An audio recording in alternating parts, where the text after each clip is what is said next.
मंडळी रामकृष्ण हरी.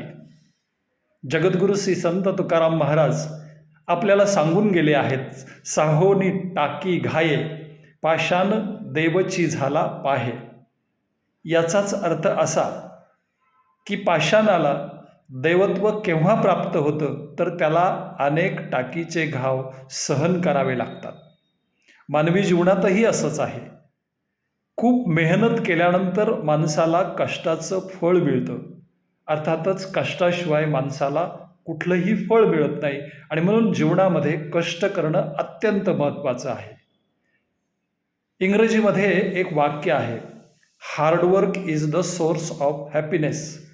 याचाच अर्थ परिश्रम करणं हा आनंदाचा स्रोत आहे.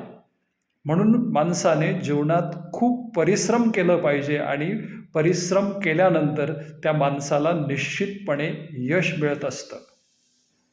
जगद्गुरू श्री संत तुकाराम महाराज दुसऱ्या एका अभंगातून सांगतात, बाण शस्त्र साहोनी गोळी शुरा ठाव उंच स्थळी.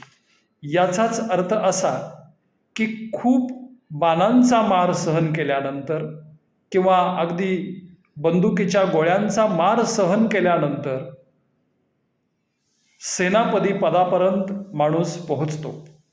थोडक्यात काय, जया अंगी मोठेपण तया यातना कठीण. माणसाला मोठं व्हायचं असेल तर निश्चितपणे त्याला खूप यातना सहन कराव्या लागतात. आपल्यालाही अनेक वेळा वेगवेगळे अनुभव येत असतात. आपण जिथे काम करतो तिथे आपल्याला प्रमोशन मिळवायचं असेल तर निश्चितच आपण ते आपल्या कामाने मिळवलं पाहिजे.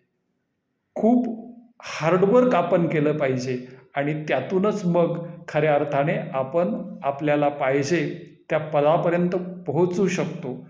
म्हणून जीवनात खूप कष्ट करा. जे मिळवायचे ते कष्ट करून मिळवा.